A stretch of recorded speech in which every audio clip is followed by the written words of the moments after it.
Ella declaró: «Los fondos fiduciarios de tus hijos están ahí, mientras que los míos no tienen nada». Yo dije: «Nada». Solo le mostré los estados de cuenta y cómo los vació. Cuando sus padres descubrieron a dónde fue realmente el dinero. Desde que conocí a Iridia, pensé que había encontrado a alguien con quien construir un futuro sólido. Tenía una personalidad intensa, siempre segura de lo que quería, y eso me atraía en un inicio. Yo venía de una familia que valoraba la estabilidad, la transparencia y, sobre todo, la responsabilidad.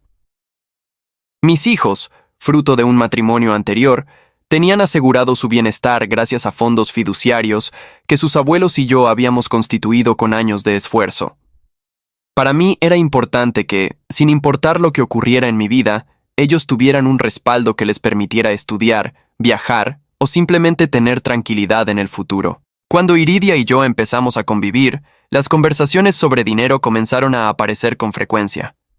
Ella tenía 2 hijos de una relación pasada, Brian y Lucila, ambos adolescentes en aquel entonces. Si bien yo trataba a sus hijos con respeto y procuraba que no les faltara nada, siempre dejé en claro que mis fondos fiduciarios eran intocables, que pertenecían exclusivamente a mis hijos, Jared y Fátima. Esa distinción nunca fue un problema en los primeros meses, pero con el tiempo noté que a Iridia le incomodaba. Recuerdo claramente una noche en la que discutimos después de cenar. Ella, con voz cargada de reproche, dijo: «Los fondos fiduciarios de tus hijos están ahí, mientras que los míos no tienen nada». Yo, sorprendido por su tono, le respondí con calma: «Nada». Esa palabra se me escapó como un suspiro, no como una acusación, pero ella la tomó como si le hubiera lanzado un golpe. Desde entonces, el tema se convirtió en un fantasma que nos acompañaba en silencio, hasta que llegó el momento en que el silencio estalló en una tormenta. La primera señal de que algo no estaba bien ocurrió cuando recibí una notificación bancaria extraña. Uno de los fondos de Jared mostraba un retiro considerable. Pensé que debía ser un error, algún movimiento administrativo. Llamé al banco, y tras una serie de verificaciones, me confirmaron que el retiro había sido autorizado desde nuestra propia casa a través de los accesos que yo había confiado solo a Iridia y a mí. Mi estómago se encogió. Traté de justificarlo en mi mente. Quizás era un error, quizás ella no entendía lo que hacía, pero la cantidad era demasiado grande para ser accidental. Esa misma semana, pedí los estados de cuenta completos de todos los fondos. Cuando los abrí en la sala de nuestro departamento, sentí cómo la sangre me abandonaba el rostro. Uno tras otro, los movimientos mostraban retiros, transferencias, compras. Dinero que había sido cuidadosamente guardado para el futuro de mis hijos estaba desapareciendo a un ritmo alarmante. Respiré hondo, tratando de mantener la calma, y esperé a que Iridia regresara esa noche. Cuando entró por la puerta con una sonrisa cansada, la senté en la mesa y le mostré los documentos. «Explícame esto», le dije, conteniendo la rabia. Ella los miró con una indiferencia que me desconcertó. Después de unos segundos, soltó una carcajada breve y me dijo: «¿De verdad pensabas que era justo? ¿Que tus hijos tuvieran todo asegurado mientras que los míos no recibían nada?» Mi corazón se aceleró. No podía creer lo que estaba escuchando. «No tenías derecho», murmuré, pero ella me interrumpió con un tono firme. «Lo hice porque alguien tenía que equilibrar las cosas. Brian y Lucila merecen las mismas oportunidades». Esa noche no dormí. Sentía una mezcla de ira, tristeza y traición. Durante años había trabajado para crear esos fondos, no como un lujo, sino como una forma de proteger a mis hijos del futuro incierto. Y ahora, alguien en quien confiaba había decidido, por cuenta propia, que tenía el poder de redistribuir ese esfuerzo. Los días siguientes fueron una pesadilla.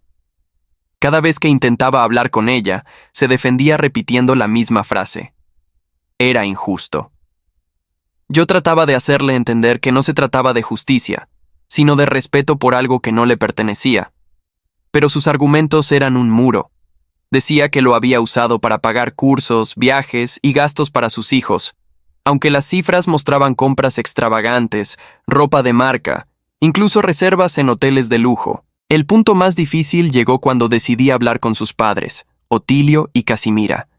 Los invité a casa y, frente a ellos, extendí los estados de cuenta sobre la mesa. Les expliqué cómo los fondos de mis hijos habían sido vaciados, cómo cada retiro estaba autorizado con el acceso de su hija. Al principio pensaron que exageraba, que debía ser un error bancario. Pero al leer los extractos, al ver las fechas y los montos, sus rostros se transformaron. Casimira se llevó las manos al rostro, horrorizada, mientras Otilio me miraba con una mezcla de incredulidad y vergüenza. «Iridia, dime que esto no es cierto», dijo Otilio con voz grave. Ella, en lugar de admitir su error, se cruzó de brazos y respondió con frialdad. «Lo hice por Brian y Lucila. Ellos también merecen tener un futuro, no solo Jared y Fátima». El silencio que siguió fue abrumador. Nunca había visto a sus padres tan decepcionados. Ese momento marcó un antes y un después. Lo que yo temía se confirmó. No había marcha atrás. Iridia no solo había tomado dinero sin mi consentimiento, sino que lo justificaba como si fuera un acto noble. Pero cuando sus padres descubrieron a dónde fue realmente el dinero, entendí que la verdad aún guardaba un peso mucho más destructivo del que imaginaba. Los días posteriores a aquella confrontación con los padres de Iridia fueron tensos. El aire en la casa era espeso, y cada conversación se volvía un campo de minas donde cualquier palabra podía detonar una nueva discusión. Yo intentaba mantenerme sereno por el bien de mis hijos, pero dentro de mí se gestaba una tormenta. No era solo el dinero perdido, era el principio que había sido traicionado. La confianza, ese vínculo invisible que sostiene cualquier relación. Otilio y Casimira no se quedaron de brazos cruzados. Apenas salieron de mi casa, comenzaron a investigar por su cuenta. Ellos conocían a su hija, sabían que podía exagerar o actuar impulsivamente, pero jamás imaginaron que llegara a ese extremo. Una semana después me llamaron, pidiéndome reunirnos de nuevo. Esta vez fue en su hogar, un espacio cargado de recuerdos familiares, fotos enmarcadas y un silencio incómodo que anunciaba algo grave. Cuando llegué me recibieron con miradas sombrías. Otilio me entregó una carpeta con varios documentos impresos. Eran extractos de cuentas adicionales, tarjetas a nombre de Iridia, registros de compras. No solo había usado el dinero en los gastos que mencionaba, sino que gran parte había sido destinado a viajes con un hombre cuya identidad no tardamos en descubrir. Entre los extractos aparecían reservas de hoteles en ciudades donde ella decía estar en cursos o eventos de trabajo. Las habitaciones siempre estaban a nombre de la misma persona, Ezequiel, un antiguo compañero suyo de la universidad. Sentí un golpe en el pecho. Era como si el aire se me escapara de golpe. No bastaba con que hubiera vaciado los fondos de mis hijos, también había usado ese dinero para financiar escapadas con alguien más. Casimira lloraba en silencio, mientras Otilio mantenía una calma forzada, con las manos temblando sobre la mesa. «No sabemos cómo decirte esto», me dijo con voz baja, «pero la verdad es peor de lo que pensábamos». El mundo se me vino abajo. Recordé cada ocasión en la que Iridia decía que iba a conferencias o talleres, cada vez que volvía con explicaciones vagas sobre dónde había estado. Todo encajaba como piezas de un rompecabezas macabro. El dinero de mis hijos no solo había desaparecido, había sido usado para sostener una doble vida. Cuando regresé a casa esa noche, la encontré tranquila, viendo televisión como si nada hubiera pasado. No soporté la calma de su rostro. Me senté frente a ella, puse los documentos sobre la mesa y le pregunté, «¿Cuánto tiempo piensas seguir mintiendo?» Ella miró los papeles, su semblante cambió por primera vez, pero en lugar de mostrarse arrepentida, me lanzó una mirada desafiante. «¿Y qué esperabas? Tú siempre pones a tus hijos por encima de todos, mientras que yo tenía que buscar una forma de darle algo de vida a los míos. No me arrepiento». Esa respuesta me heló la sangre. No solo negaba la traición, la justificaba. Para ella, el fin parecía legitimar cualquier medio, aunque esos medios hubieran destruido la base de nuestra relación. Le recordé que no solo había robado dinero, sino que lo había usado para financiar aventuras con otra persona. Su rostro se endureció. Ezequiel me escucha, me comprende, No me juzga como tú, dijo con voz fría. En ese instante comprendí que no había marcha atrás. No estábamos hablando solo de una diferencia de criterios, sino de valores opuestos, irreconciliables. El dinero podía recuperarse, al menos en parte, pero la confianza y el respeto jamás. La noticia no tardó en expandirse. Otilio y Casimira, avergonzados por lo que había hecho su hija, decidieron hablar con Brian y Lucila. Fue devastador para ellos enterarse de que el supuesto sacrificio de su madre por su bienestar no era más que una fachada. Verlos llorar, preguntándose por qué habían sido utilizados como excusa, me partió el corazón. No eran culpables de nada, pero cargaban con la vergüenza de las acciones de su madre. Mientras tanto, mis hijos, Jared y Fátima, estaban confundidos. Habían escuchado parte de las discusiones, habían visto mis desvelos frente a los papeles. Les expliqué con palabras simples que alguien había tomado dinero que no le correspondía, pero que yo me encargaría de que no les faltara nada. Aún así, sentía el peso de haberles fallado. Mi deber era protegerlos, y de alguna manera había permitido que sus recursos fueran saqueados desde adentro. La relación con Iridia se volvió insostenible. Apenas cruzábamos palabras, y cuando lo hacíamos era para lanzarnos reproches. Ella me acusaba de exagerar, de querer dejarla sin nada, mientras yo veía en sus ojos la sombra de alguien que ya no tenía nada más que ofrecer. Lo peor era su falta de arrepentimiento. Nunca pidió perdón, nunca admitió que había cruzado una línea. Para ella, todo era una cuestión de igualdad y derechos. Fue Otilio quien, una tarde, me llamó para decirme: «No sabemos cómo reparar el daño, pero queremos ayudarte». Me ofrecieron apoyo legal, incluso parte de sus ahorros, con tal de que los fondos de mis hijos no quedaran totalmente destruidos. Agradecí el gesto, aunque sabía que la herida más profunda no era económica, sino emocional. Iridia, por su parte, comenzó a aislarse. Sus amigos dejaron de frecuentarla, avergonzados por las historias que circulaban. Su reputación quedó manchada no solo por lo que había hecho conmigo, sino por el modo en que utilizó a sus propios hijos como escudo. Poco a poco, la mujer segura de sí misma que conocí se convirtió en alguien quebrado, atrapado en su propia maraña de decisiones. Yo, en cambio, me enfrentaba a una pregunta que no dejaba de darme vueltas en la cabeza. ¿Cómo seguir adelante después de una traición tan profunda? El dinero era una parte del problema, pero lo que realmente me atormentaba era saber que había compartido mi vida con alguien capaz de destruir todo lo que más valoraba y luego mirar a los ojos sin remordimiento. La separación con Iridia no fue un evento abrupto, sino una consecuencia natural de todo lo que había ocurrido. Durante semanas, vivimos bajo el mismo techo como extraños, evitando las miradas, compartiendo silencios insoportables y enfrentándonos únicamente cuando era inevitable.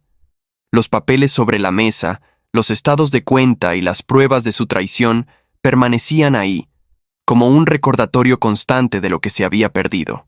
Una mañana, después de otra noche de tensión, me senté frente a ella y le dije: «Esto no puede continuar. No hay confianza, no hay respeto. Lo que hiciste no se puede reparar con palabras». Ella, con un gesto que oscilaba entre el orgullo y la desesperación, respondió: «Lo hice por mis hijos». Esa frase, repetida una y otra vez, ya no significaba nada para mí. Le contesté con frialdad: «No lo hiciste por ellos, lo hiciste por ti. Porque necesitabas sentirte en control, aunque eso significara destruir lo que no te pertenecía». Fue entonces cuando entendí que debía proteger lo que quedaba de mi vida, y sobre todo, a mis hijos. Con asesoría legal y el apoyo de Otilio y Casimira, inicié un proceso para intentar recuperar parte de los fondos. No era sencillo, porque muchas transferencias habían sido disfrazadas como gastos compartidos, pero la evidencia estaba de mi lado. Iridia, incapaz de sostener su versión frente a los documentos, se mostraba cada vez más acorralada. El día que presentamos oficialmente la demanda fue el día en que la máscara finalmente cayó. Ella gritó, lloró y me acusó de querer arruinarla. Pero ya no había espacio para la compasión. Le recordé que había tenido oportunidades de detenerse, de admitir su error, de enmendar algo, pero nunca lo hizo. Eligió justificarse, eligió mentir, eligió gastar en lujos y aventuras lo que estaba destinado a asegurar un futuro. El golpe más duro, sin embargo, no fue legal, sino emocional. Cuando Brian y Lucila se enteraron de la demanda, enfrentaron a su madre con preguntas que ella no pudo responder. ¿Por qué dijiste que era por nosotros si no vimos nada?, le reclamó Brian con lágrimas en los ojos. Ella no supo qué decir. Lucila, más directa, soltó. Usaste nuestros nombres como excusa para hacer lo que querías. Eso es peor que si simplemente hubieras admitido la verdad. Ver a sus propios hijos darle la espalda fue una imagen que nunca olvidaré. No porque me alegrara, sino porque confirmaba que las acciones de Iridia habían destruido incluso lo más valioso que decía defender. Otilio y Casimira, avergonzados pero firmes, tomaron distancia de su hija durante un tiempo. Necesita tocar fondo para entender lo que hizo, me dijo Casimira entre lágrimas. Mientras tanto, yo me concentré en reconstruir la estabilidad de Jared y Fátima. Reforcé los fondos con ayuda de mis padres y con horas extras de trabajo. No era justo que ellos pagaran por las decisiones de alguien más. Les expliqué con cuidado que lo importante no era el dinero perdido, sino que siempre estarían protegidos mientras yo estuviera vivo. Ellos, con esa inocencia mezcla de madurez temprana, me abrazaron y dijeron que confiaban en mí. Ese momento fue un bálsamo en medio del caos. La última vez que vi a Iridia fue en una sala de mediación. Su rostro ya no mostraba el brillo altivo de antes, sino un cansancio profundo. Aún así, mantenía un aire de justificación, como si quisiera convencer a todos de que sus acciones habían sido inevitables. Yo no dije mucho, porque ya no había nada más que agregar. La miré y comprendí que ya no quedaba nada de la mujer con la que alguna vez creí construir un futuro. Solo quedaba la sombra de sus decisiones. Cuando todo terminó, experimenté una mezcla de alivio y vacío. Alivio porque la verdad había salido a la luz, porque ya no vivía atrapado en la mentira. Vacío porque, en el fondo, había amado a Iridia, y ver en qué se convirtió fue como asistir al entierro de alguien que aún respira. Con el tiempo, aprendí a mirar la experiencia no solo como una traición, sino como una lección dolorosa. Comprendí que la transparencia y los límites son indispensables en cualquier relación, y que el amor no puede justificar atropellos ni robos disfrazados de justicia. También comprendí que proteger a mis hijos no solo significa darles dinero, sino enseñarles que el respeto y la confianza son pilares más valiosos que cualquier cuenta bancaria. Hoy, cuando alguien me pregunta por qué terminé con Iridia, no entro en detalles. Solo digo que la confianza es como un cristal. Una vez roto, aunque se intente pegar, las grietas siempre estarán ahí. Ella eligió romperlo, y en su intento por equilibrar lo que nunca estuvo desequilibrado, terminó perdiéndolo todo. A mí, a sus padres, a sus hijos y a sí misma. Porque al final, los fondos fiduciarios eran solo números en un papel. Lo verdaderamente irreemplazable fue la confianza que destruyó con cada decisión. Y esa, ni con todo el dinero del mundo, podrá recuperarse jamás. Ahora quiero hacerles una pregunta a ustedes. Si hubieran estado en mi lugar, ¿qué habrían hecho? ¿Hubieran enfrentado la traición de la misma manera o creen que existía otra salida? Me interesa leerlos en los comentarios, porque cada experiencia puede aportar una mirada distinta y quizá ayudar a alguien más que esté pasando por algo parecido.